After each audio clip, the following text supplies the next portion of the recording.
জীবনের কোনো পরিস্থিতিতে যদি এই দৃশ্যটা আপনার সামনে আসে যে আপনি যাদের থেকে সাপোর্ট পাওয়ার আশা রাখার পরও সাপোর্ট পাচ্ছেন না, আপনরাই দূরে সরে যাচ্ছে, মনে রাখবেন আপনার আল্লাহ আপনার উপর দয়া করা শুরু করেছেন। সুবহানাল্লাহ। ওই বিপদ থেকে আপনি যাদের সাপোর্ট নিয়ে উঠতে চাচ্ছেন, রব চাচ্ছেন আপনাকে কেউ না করুক সাপোর্ট, আপনার আল্লাহই স্বয়ং আপনাকে সাপোর্ট করতে চাচ্ছে বলেই মানুষকে দূরে সরাই দিচ্ছে। সুবহানাল্লাহ। জীবনে যদি কখনো দেখেন কাছের মানুষ দূরে সরে যাচ্ছে, বেঈমানি করছে, দুই নম্বরই করছে, চোখ উল্টাই ফেলছে, আপনি বুঝে নেবেন আল্লাহ তাআলা আপনাকে দুনিয়ার আসল চিত্র দেখাচ্ছে। আপনি যেন বুঝতে পারেন আপনার আপন বলতে আল্লাহ ছাড়া, আপনার আপন বলতে আপনার নবী ছাড়া আসলে আর কেউ নাই, আসলে কেউ নাই, আসলে কেউ নাই। আপনার ভালোবাসার অধিকার পাওয়ার একমাত্র আল্লাহর আছে, স্রষ্টা হিসেবে নবীর আছে। আপনার উম্মত হিসেবে আপনি ভালোবাসবেন আপনার নবীকে, আপনি আল্লাহকে ভালোবাসবেন, আপনার নবীকে ভালোবাসবেন। এই বুঝটা দেওয়ার জন্য আল্লাহ অনেক সময় দুনিয়ার এই বাস্তবতা আমাদের সামনে এনে দেয়। অনেক ভাই বোন, ভাই ভাই এমনও আছে মানুষের কথার ফাঁদে পড়ে, ভুল বোঝাবুঝির কারণে কিংবা মেজাজ গরম থাকার কারণে, দুই চারটা কথার শিকার হওয়ার কারণে হয়তো কোনো একটা সময় দূরত্ব হয়েছে, কিন্তু এখন একজন আরেকজনের সাথে মিলতে চায়, বসতে চায়। ওনাদের মাথায়ও চলে আসছে বাঁচবো আর কয়দিন, বুড়া তো হয়ে গেছে, কিন্তু ভাইকে এখনো বুকে জড়াতে পারলাম না, অনেক দিন হয়ে গেল। বড় ভাইয়ের মনও সে তৃষ্ণা থাকে, ছোট ভাইয়ের মনও সে আকাঙ্ক্ষা থাকে, কিন্তু অনেক দিনের দূরত্বতার কারণে, লজ্জাবোধের কারণে তারা মিলতে পারে না।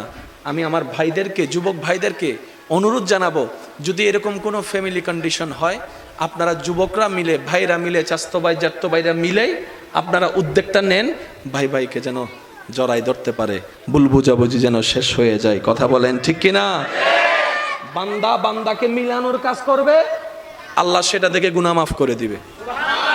সুবহানাল্লাহ। আমি শুনি না, আরো জোরে বলেন। মিলে থাকেন, কেউ মিলে থাকতে না চাইলে তার আল্লাহরে সে জবাব দিবে। আপনার পক্ষ থেকে আপনি ক্লিয়ার থাকেন, মানুষের উপকার করবেন, থ্যাংক ইউ পাওয়ার আশা রাখবেন না, করতেই থাকবেন। কেন? সে আপনার রবের বান্দা, আপনি বান্দার জন্য করবেন, ওই বান্দার আল্লাহ আপনার জন্য করবে। আমরা অনেক সময় বলি তার এত উপকার করছি, সে আমার সাথে ডাইরেক্ট চোখ উল্টাই ফেলছে। বা এটা দুনিয়ার নিয়ম, আল্লাহ তো এটাই বুঝাতে চায়, এটা দুনিয়া, এটা জান্নাত নয়। আল্লাহর কাছে সবসময় একটা ফরিয়াদ করবেন, আল্লাহ তুমি আমাকে যতদিন ইচ্ছা এই দুনিয়ায় রাখিও, কিন্তু সে থাকাটা যেন তোমার পছন্দের হয়। আল্লাহ যতদিন আমার নিঃশ্বাস চলবে, সেই নিঃশ্বাসটা যেন তোমার পছন্দের সময় কাটে। আল্লাহ আমাকে তুমি যতদিন রাখবা সুস্থভাবে রেখিও, অসুস্থ বানিয়ে কারো উপর যেন আমাকে বোঝা না হতে হয়। কারণ অসুস্থ হলে অনেক সময় আপনরা পর্যন্ত ভর মনে করে। প্রস্রাব পায়খানা যখন অসুস্থতার কারণে বিছানায় করা লাগে, মানুষ ঘেন্না করে, এই ঘেন্নাটা দেখে রুগীরও নিজের অস্বস্তি বোধ হয়। কথা বলেন ঠিক কিনা? আল্লাহ আমি যেন সুস্থ থাকতে থাকতে ঈমান নিয়ে ইজ্জতের সাথে দুনিয়ার থেকে যেতে পারি, সে তৌফিক তুমি আমাকে দিও। মাওলা যতদিন আমি বেঁচে থাকবো তোমার বান্দা, জীবনের শেষ নিঃশ্বাস পর্যন্ত কখনো যেন কারো কাছে হাত পাততে না হয় আমায়, সেই রিজিকের ব্যবস্থা তুমি করে দিও। আল্লাহ গো আমি যখন দুনিয়াতে থাকবো না, আমার সন্তানদের ব্রেইনে মনে তুমি এমন নূরের আলো দান করিও, তারা যেন মা বাবার জন্য অন্তত হাজার ব্যস্ততার ভিতরে একটু যেন দোয়ার হাতটা তোমার দরবারে তুলে এমন সন্তান ব্যবস্থা করে দিও। আল্লাহর কাছে এই দোয়াগুলা করা যাবে ইনশাআল্লাহ? আওয়াজ শুনি নাই। এগুলো কি আমাদের জন্য ভালো হবে না খারাপ হবে?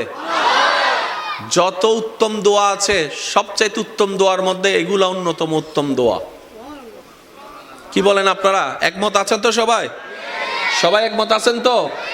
কারণ আমরা ইজ্জতের জীবন চাই, বেইজ্জতি হয়ে মরতে চাই না। কথা বলেন ঠিক কিনা? আমরা মানুষের উপকার করে মরতে চাই, কারো উপর বোঝা হয়ে অপমানিত হয়ে মরতে চাই। আল্লাহ পাক আমাদের সবার উপর সে দয়া দান করুক, আমিন। ফাজকুরুনি আযকুরুকুম, ফাজকুরুনি আযকুরুকুম। আপনি নীরবে একা রুমে বসে আপন রবকে ডাকছেন, জিকির করছেন, ওখান থেকে রব ডাক দিয়ে বলে, বান্দা